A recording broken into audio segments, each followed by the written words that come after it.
Tudo bem? Olá, meu querido, tudo bem? Como prometido, vim gravar esse GTV aqui para falar sobre o luto e a organização após ele, né? Eu não sei se você é a pessoa que está passando pelo luto, que está assistindo esse vídeo, se você tem acompanhado alguém, um amigo, um familiar a passar por esse processo, né? É um processo difícil, é um processo que quem não passou muitas vezes não entende, né? O processo do luto não é um processo fácil. Pra mim ele acabou sendo um pouco menos doloroso porque eu canalizei ele na música. Então quando você descobre algum nicho, algum ponto pra você canalizar o luto, ele acaba ficando um pouco menos pesado. Mas nem todas as pessoas têm isso, né? O exemplo maior que eu tenho perto de mim, que foi o que me deu esse start para começar a trabalhar com esse nicho de pós-luto, foi o meu pai. Minha mãe faleceu há 1 ano e 6 meses, decorrente de um câncer. E eles eram casados há 45 anos, então foi muito difícil para o meu pai essa aceitação, né? O luto ele tem alguns processos e um deles é a aceitação, por isso que eu quero trazer uma psicóloga aqui pra gente voltar a falar sobre isso numa live, tirar todas as dúvidas que vocês tiverem sobre esse assunto, né? A psicóloga e a personal organizer, elas conseguem ser uma bela dupla dependendo do nível de luto que a pessoa está passando. Tem pessoas que elas viram acumuladoras após esse processo. Então eu vi até um caso hoje no jornal de uma mulher que o marido teve que fazer um buraco na parede para sair de casa de tantas coisas acumuladas que ele não conseguia tirar da casa, senão ela tinha surtos. Então muitas vezes precisa de um acompanhamento de um profissional mais qualificado.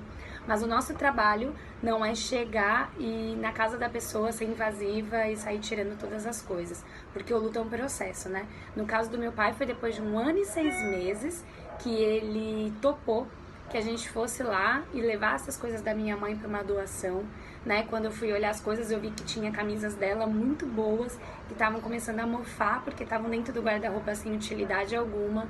Então eu chamei o meu pai, conversei, ele entendeu, né? Algumas coisas que para ele era especial e ele queria guardar como lembrança, a gente separou, mas as que estavam lá sem utilidade nenhuma, ele resolveu doar.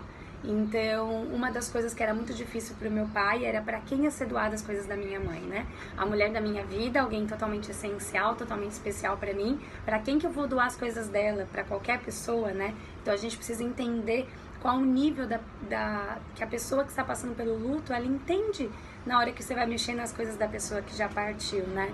Porque às vezes ela não entende, às vezes aquilo pra ela, né, pra muitas pessoas, ter as coisas da pessoa lá é como se a presença da pessoa estivesse lá, e doar é como se você estivesse colocando um cimento e matando a memória da pessoa. Então é todo um processo até essa pessoa entender que a pessoa que faleceu, ela é viva dentro dela, né? Minha mãe é viva dentro de mim, ela é viva dentro dos meus irmãos, viva dentro do meu pai, viva dentro da forma como a gente age. Eu sou muito parecida com ela em questão de jeito. Então muitas pessoas que falam comigo, vivem dizendo, cara, como você lembra a tua mãe? E depois que a pessoa falece é que a gente percebe isso, né? Então qual que é o nosso processo? Algum ente ou a própria pessoa do luto entende que ela precisa de ajuda para conseguir se desfazer de algumas coisas que estão dentro do guarda-roupa da casa dela em algum ambiente.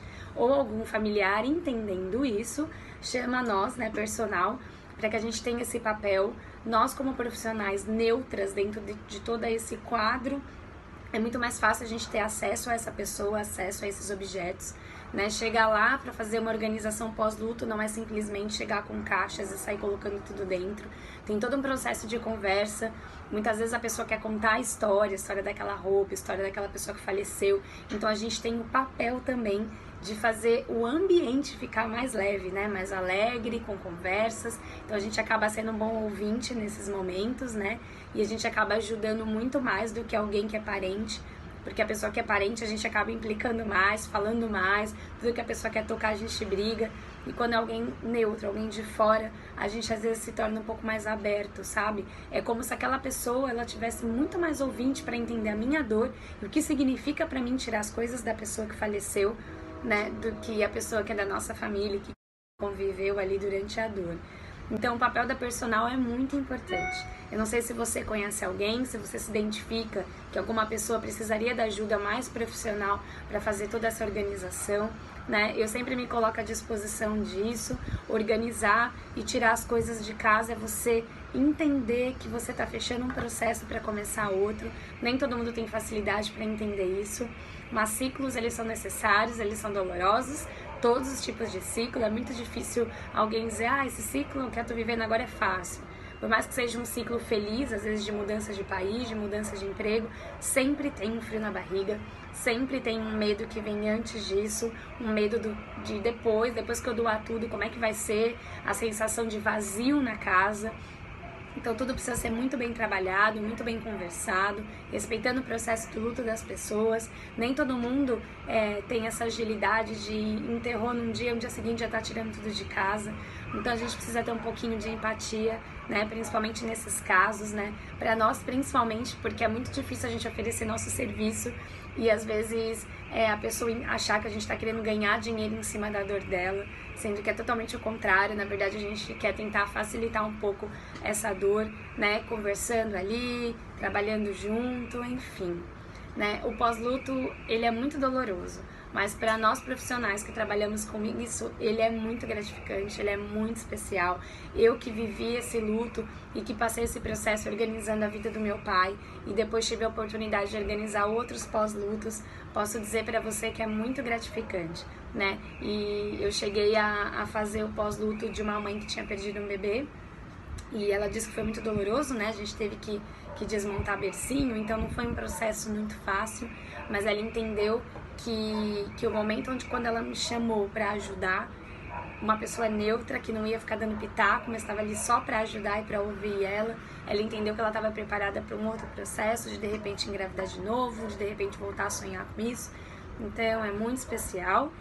Eu vou tentar chamar aqui uma amiga que ela é psicóloga pra gente fazer uma live para falar sobre isso, tá? E é isso. Lembrando que eu quero também fazer uma live com uma profissional que trabalha com imagens de roupa, com essa coisa de moda, de guarda-roupa minimalista, de cápsulas. Então vai ser muito legal também pra você que gosta de moda e que quer saber como se vestir bem sem deixar o guarda-roupa lotado, com um monte de roupa ali sem utilidade, tá? Lembrando que a gente tá na campanha do inverno, então é muito importante que você vá atrás de pontos de doação e doe aquilo que você ainda não usa mais e que você abençoe pessoas que estão precisando. Tá bom, galera? A gente vai ter essa live com a psicóloga, vamos poder tirar muitas dúvidas e é isso, tá bom? Obrigada, tchau. Gente, vindo aqui só pra lembrar uma coisa pra vocês, né? A gente fala de luto e muitas vezes pensa só na morte, mas o luto não está apenas associado a isso. O luto pode ser um luto de divórcio, pode ser o luto de um rompimento de emprego, que a pessoa fica perdida, pode ser a mudança de casa, mudança de país, que muitas vezes gera nela uma angústia. Então, apenas vindo fazer essa observação, tá? Por isso que vai ser importante esse papo com a psicóloga. E eu espero que você esteja com a gente quando eu avisar a data, tá bom? Obrigada, tchau!